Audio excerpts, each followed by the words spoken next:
This is going to be a bit of a different talk than you've had all day, because I'm not at all going to do any technical stuff. So this is the moment when you leave the room. Otherwise, I normally talk to enterprise people about mobile apps for business in general, Android specifically, and why they should use it. So today I talk to Android people about why they should work in the enterprise business, and why I think this is the most challenging and fulfilling job you can get. So my world today is completely upside down. Bear with me, I'll try to take you along this road down the rabbit hole of enterprise mobility. You see our logo up there, and I believe I have to just quickly explain who we are. We are the Circlon Group. We are 4 companies distributed across Germany, Cologne, Hamburg, and Göttingen. 2 are in Cologne. On the left-hand side, you can buy the hardware, for example, from Zebra.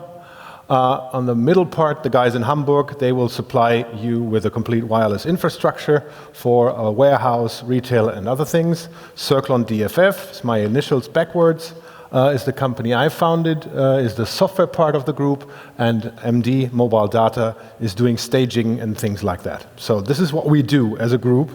And we've been doing mobile apps since the 1990s. Some of you might remember things like Casio OS or Windows CE. Yeah, someone's raised there.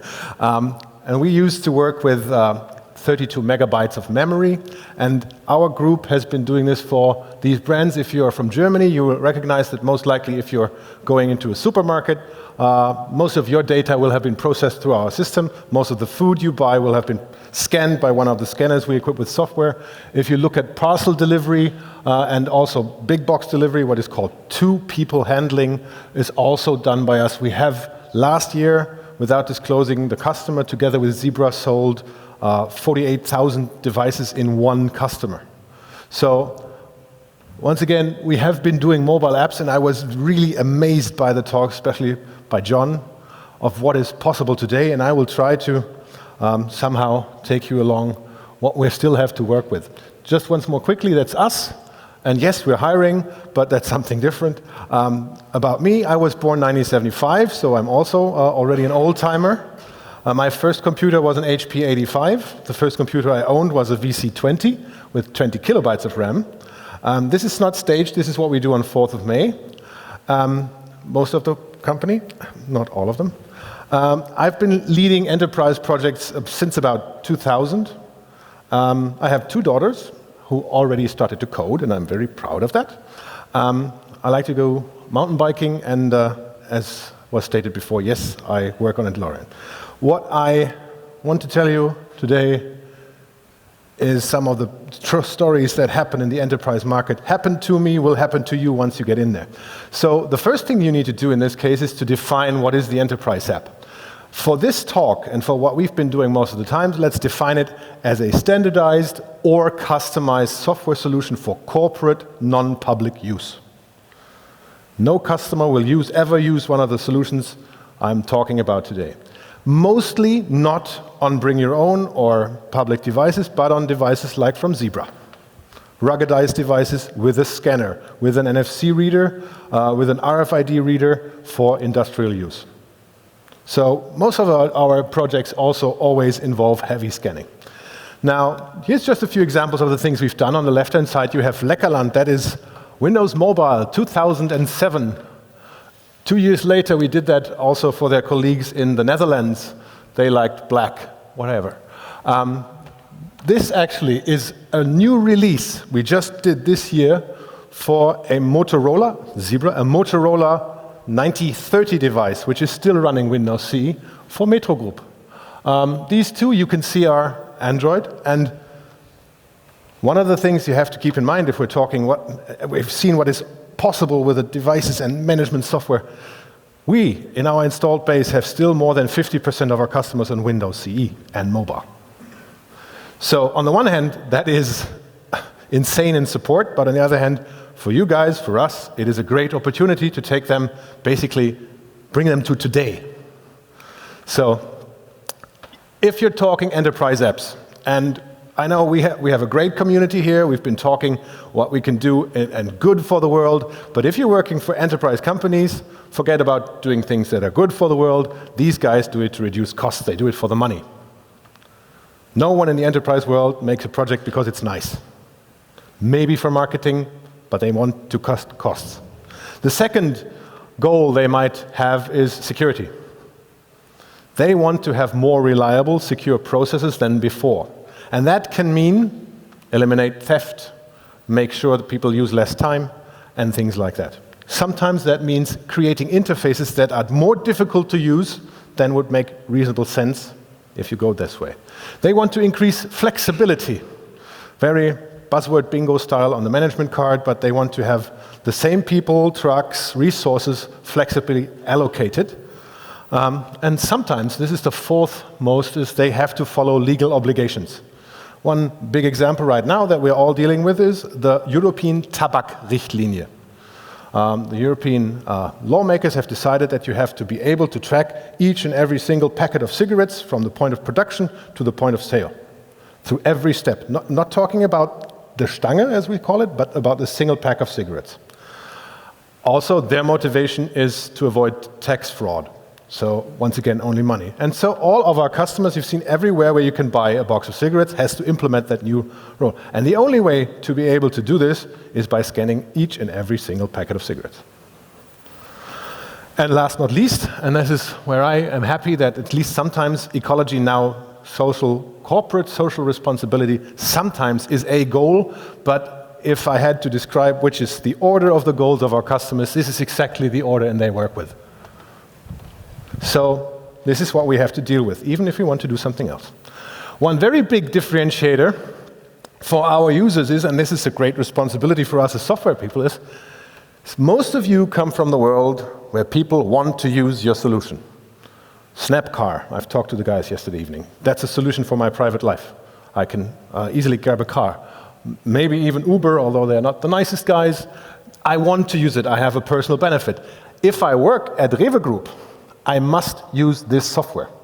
So you have, from a point of user perspective, a completely different approach.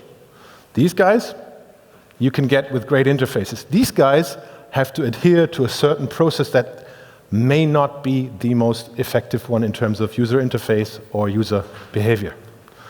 And that's also true, you have to keep in mind, the apps that we make for the private user are meant to give you a personal benefit. Things are easier.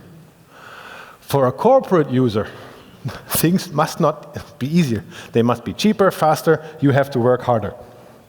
So, once again, if you're working in this business, this means you as a developer have a great responsibility to bring these both worlds together. And you have a chance to do that. You can beat the corporation and still make it usable. I'll get to that. Okay, one of the things you also have to live with is hardware life cycles. Both of these devices we still have in the field. Both. And we have a regular, I think we have a 5-year life cycle for the investment. So you have our customer who invests and wants to run hardware for 5 years. So once again, you see on the right-hand side, this is the TC75 from Zebra. And we still, even out of those, have more than 50% on KitKat and Lollipop. I'll get to why we didn't upgrade on those. This is basically because of security. My favorite word, and if you're like me, sitting down with the customer discussing what you can do with technology, and the customer says, what you should do is, this is your biggest enemy, legacy. It's an unavoidable end boss. And it consists of different legacy parts. First part is system legacy. When you're working in the enterprise environment, you most likely will replace an existing piece of software. Replacing a piece of software that people have been using for a while means they have to change how they work. People hate change. So unless you're able to convey to them that what you do next is way better for them, you will have to overcome a barrier there. The second one is infrastructure legacy. Implementing a new solution also means you have to overcome the existing infrastructure. So you come up to my corporate company and say, you need MS SQL Server. And I say, oh, we only do Oracle. What do? As we did, we also now have Oracle there. Process legacy. This is the second hardest to overcome. Means that users, support people, tech people, management are used to get, analyze, and measure performance based on an existing system.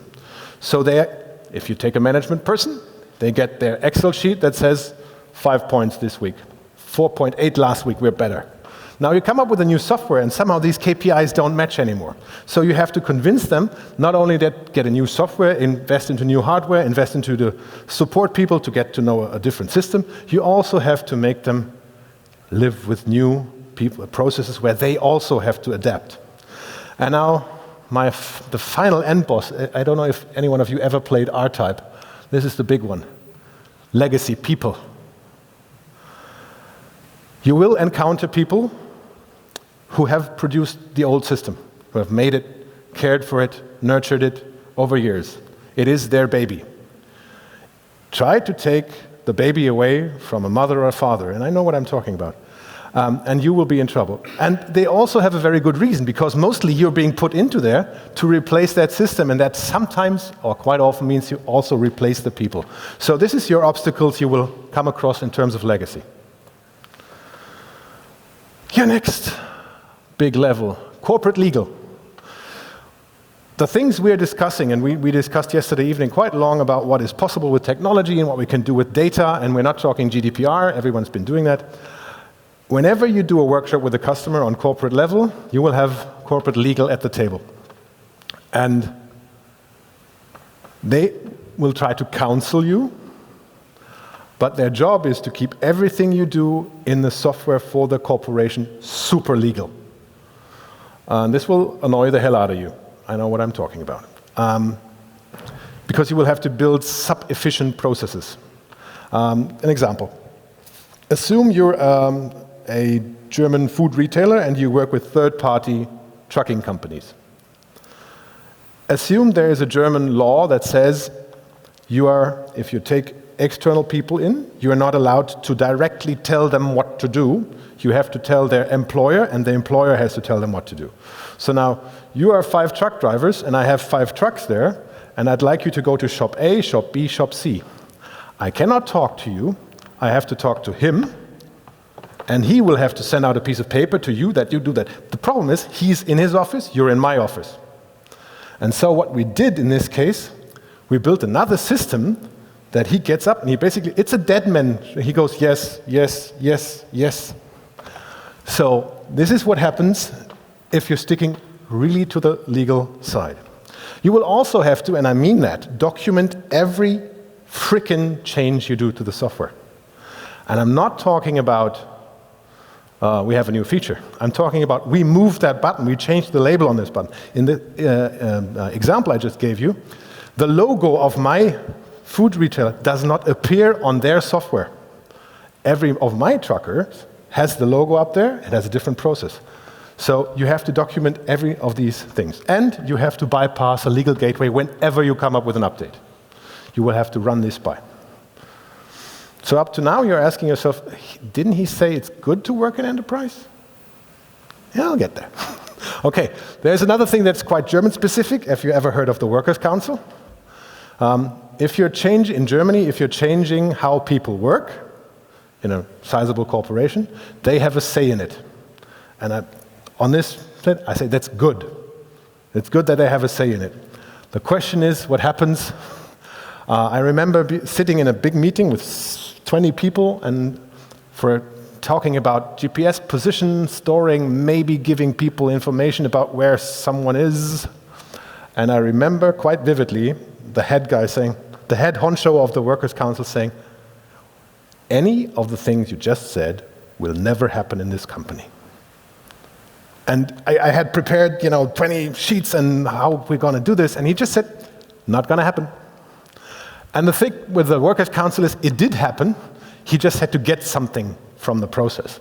So it can go from road closed to, you're doing a detour and maybe expect delays in the project. But keep it in mind, once again, it is important to protect the workers, because what we can do with technology today in terms of analysis, might not be fair. So, okay, one more negative thing, security. We have been working together with industry leaders like Zebra for a while, and if I come up to a person and say, okay, this is the device I'd like to use. I'll go back one example, 2015. We were talking 2,000 devices, once again, maybe in the food sector, maybe somewhere else, 2,000 devices, 2015. And I said, let's go Android. And the security people from the IT department said, no, Windows Mobile. And I said, you are going to buy 2,000 devices with Windows Mobile in 2015? And they said, yes, we will. And I said, you know that you're going to replace them in 3 years or 4? Yes. And the answer was, security-wise, our organization is not able to support Android. So we created a new software where we already ran several Android applications on Windows Mobile. So this is you're not getting the hardware. You're not getting this data.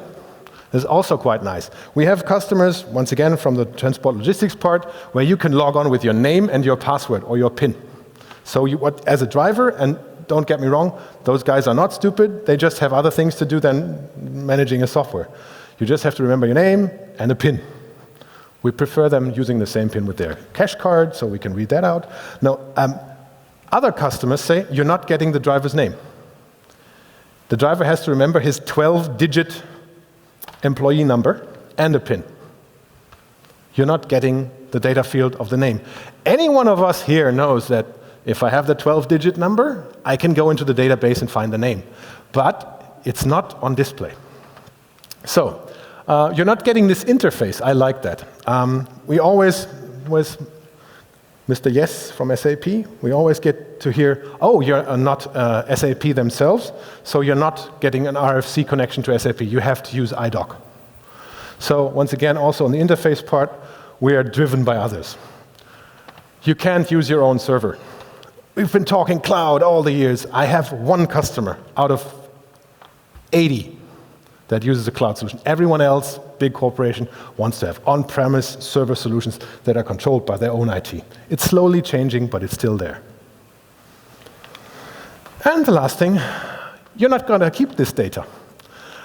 You won't believe the hoops we have to jump through on some projects. One of the hoops is, you can track the driver's position of the last 24 hours, and you can look at it for a week if there was an incident. If there was no incident, it has to be deleted after 48 hours, and every access to the thing will have to be protocoled. So if you take a look through our backend onto the data, that has to be deleted after 5 days. So these are the things we deal with. One more thing. This is something I've been trying to do with our customers since 2014. You see, this is still Windows Mobile. We have established something that you know from a Fitbit or anything. It's badges. It's badges for good drivers. If they save kilometers, if they're always on time, they can become the time terminator. And if they take back lots of pallets, they can become the pallet prince. We've tried it. We have the software ready. We've tried it out. The badges are there. The drivers loved it because they could have, a contest. And they asked for, can I publish this on Facebook? It's all halted. It is still sitting there because, well, that's personal data, and that is, and the Germans like to say, Leistungsdaten. Leistungsdaten is very difficult. Okay. Just a few more, and then I'll get to the positive part. Still have some time. App lifetime.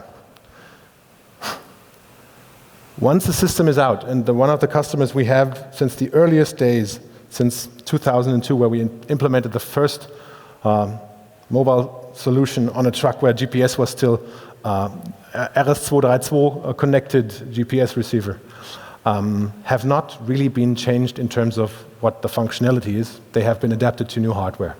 So we have to live with a never touch a running system idiom.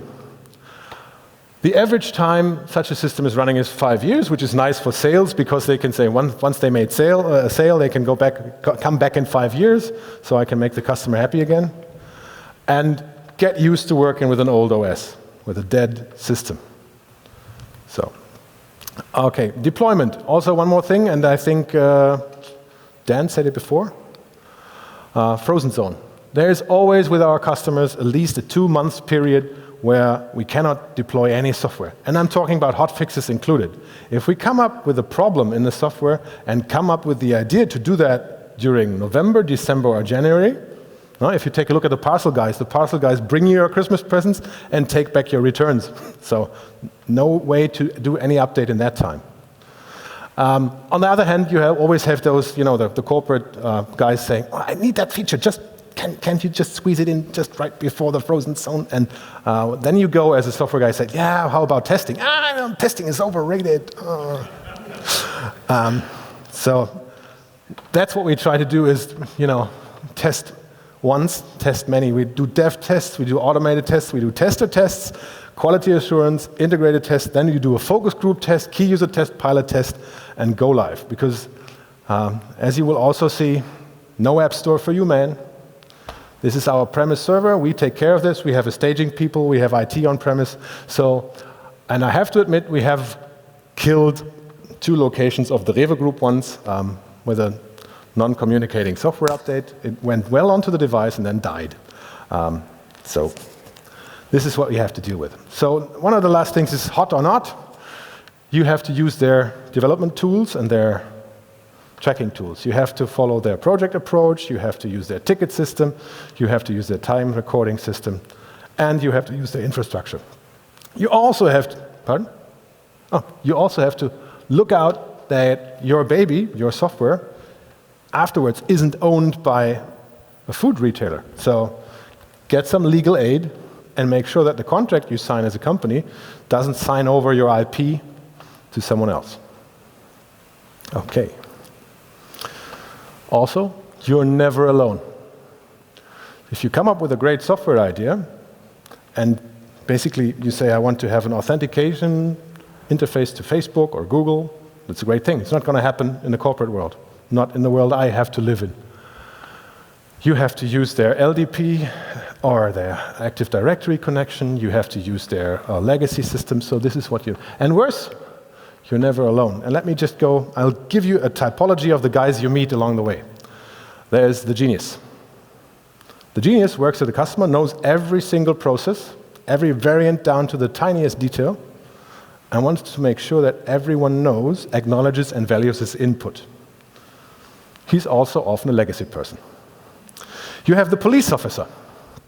Although not having been told to do so, he is watching over everyone to stick to the corporate rules during the project, from data security down to you must not install anything on your computer.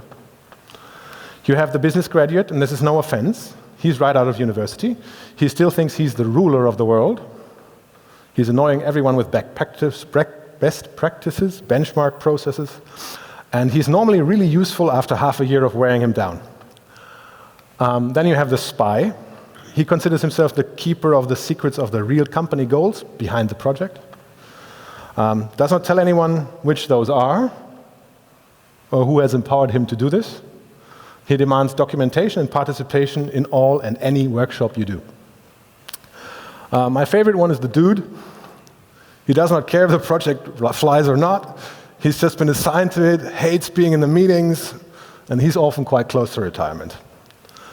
And the one I like the least is the next guy, is the external consultant.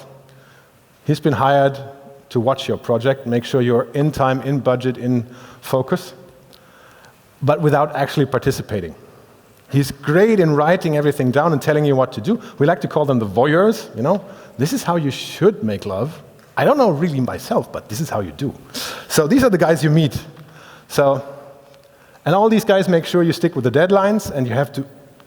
Corporate deadlines are deadlines. You miss them, you're effed. So, because if you miss a deadline, not only do you get into trouble with your own contract, but in these situations you have staging people waiting there. We had a delay in a project together with you guys a few years back where the customer had a delay problem, so Zebra had to stop the production run of a hardware. So we're talking about someone stopped the production line of hardware because someone missed a milestone in a project. And you have to keep that in mind if you're working this. So, If it's this bad, why haven't I killed myself years ago? Because I have the best, and I think also my guys, we have the best job in the world. I don't know if you know this person on the left-hand side. If you're German, you know the Sendung mit der Maus. For your Americans or English-speaking, I have Dora the Explorer, and then we all know this guy. Who of you has ridden a dumpster truck and collected garbage? I did. Who of you has been in a nuclear power plant and seen how their processes work? 2. Who of you knows how food actually gets into the supermarket through all these things? Has seen that? So, I mean, I have the utmost respect for all the software ideas I've seen here, and they're really, really great ideas. But what I get this every week, and if you're working at our company, and if you're a developer, you have to ride the truck. You cannot work on a project if you haven't been on the truck. I have seen the biggest European meat plant in the world, and have taken my personal decisions from that. But if you work in the industry, you will get to see things that will change your view on the world. And, this is very important, if you start working with them and applying what you know from software and technology, what's possible, then you can make a serious impact. I know that, once again, the numbers, I don't know how many million Uber rides a day are made. That is a serious impact if you're a taxi driver who earned more before. But what I mean in terms of serious impact is you can also use that for good, and I'm really driven by that. So let's assume our customer Leckerland, when we started 2007, they're all over Europe. And if I deliver to you, Heinrich, if I deliver to you through Leckerland into your kiosk, 1 roll cage of food, I'll also bring you 3 pieces of paper. Your copy, my copy, and the one for accounting. So in 2007, when we replaced that process with a paperless workflow, we effectively eliminated 25 million sheets of printed paper per year.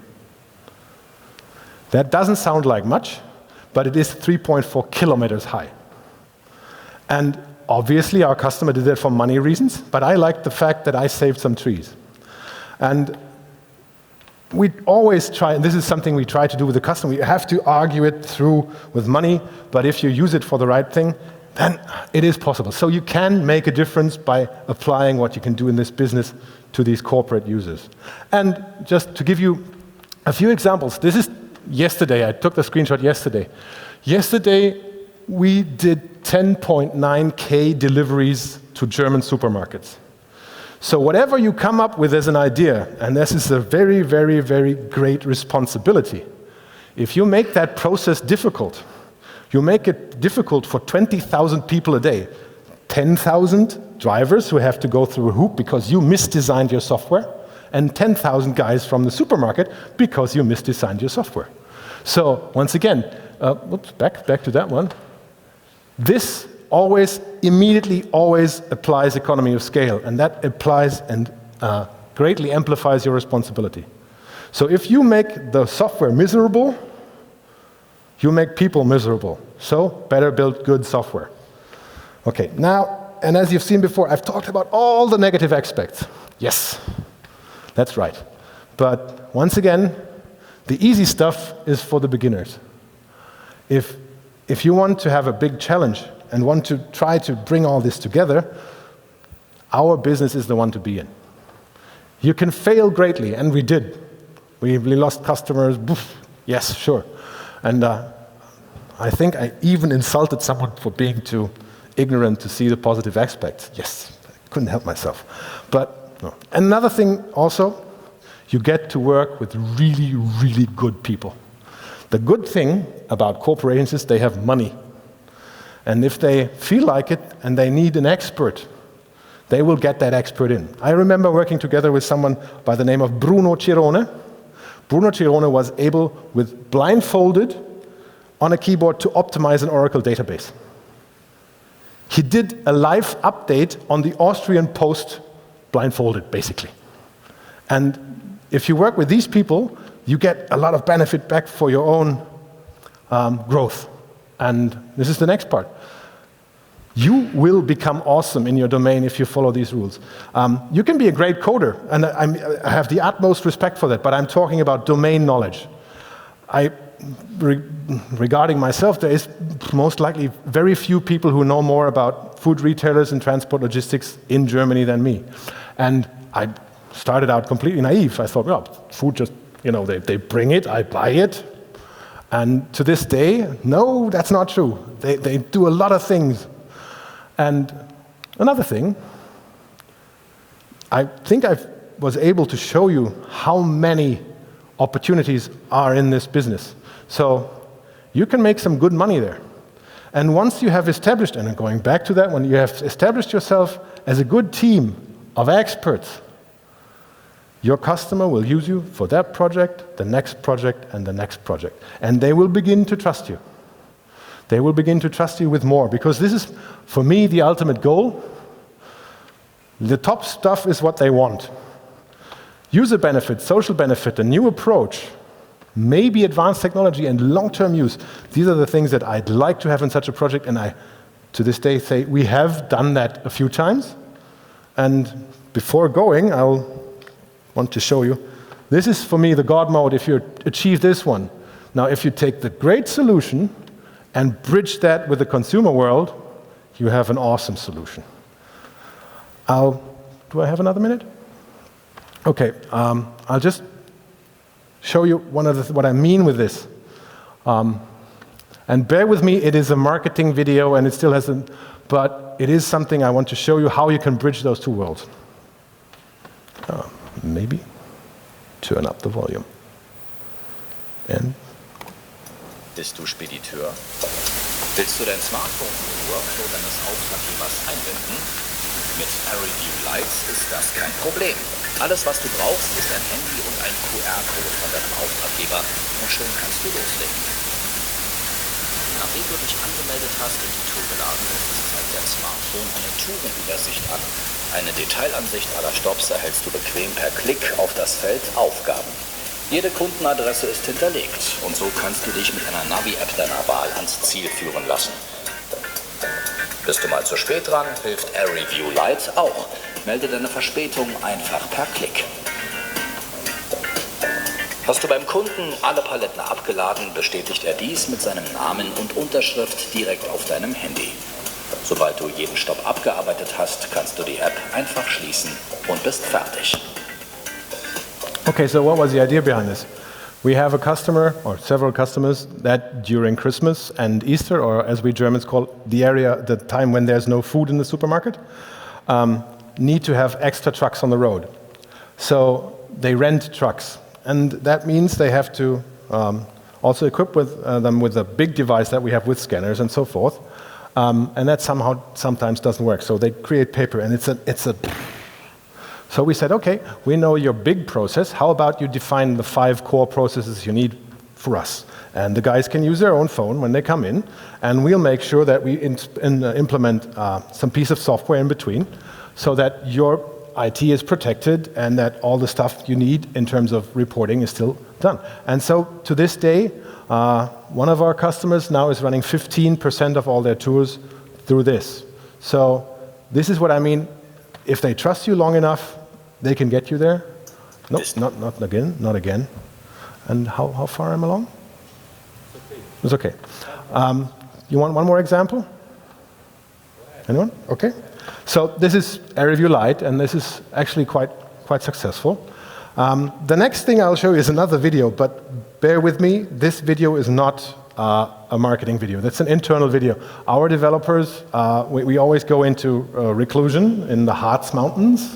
Any one of you knows that. There's not much to do there. And they had we had a problem because we are distributed across so many offices, and because we're technology people, we try to solve organizational problems with technology. And so the developers decided they wanted to do the video on how this thing works themselves.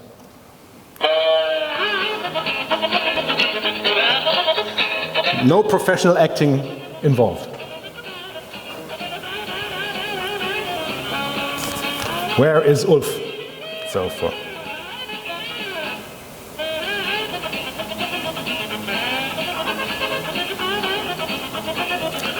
something that happened regularly was, where is that person?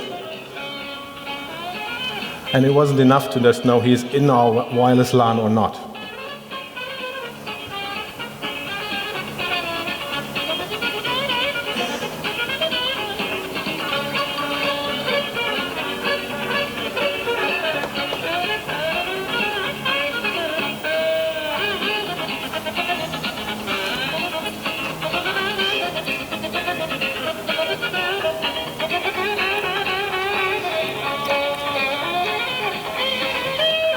Are you again looking for Ulf? Why didn't you say so in the first place?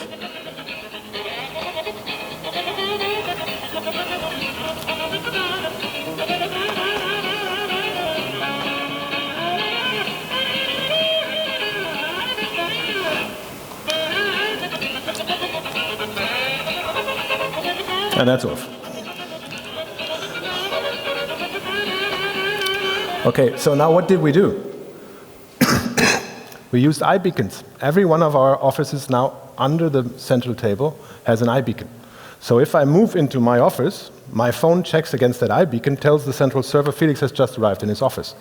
I go outside of my office to meeting room number. Our meeting rooms are named Battle Bridge and Main Bridge. If I enter Battle Bridge, it will tell everyone I'm in Battle Bridge. Now that was just the beginning. So what happened from that point forward is now that one of our guys likes to code on Telefonanlagen, phone Anlagen. So now, if I move from my office into Battle Bridge, my calls will walk with me. If I sit down in my car, which has also got an iBeacon, it will tell someone that I didn't fill out the Fahrtenbuch last time. And from this point, we took it one place further and are now doing with one of our retail customers an indoor locationing part with virtual Bluetooth beacons where we also basically take an inventory scan, and that will tell you where the devices are.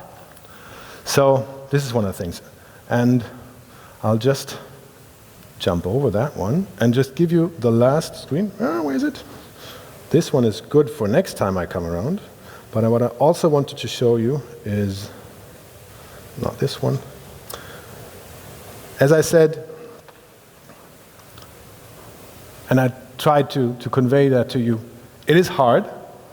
Maybe it is more difficult or strange than working on your own or just creating a consumer app. That's what I think. But it's quite rewarding, and it offers you a great chance.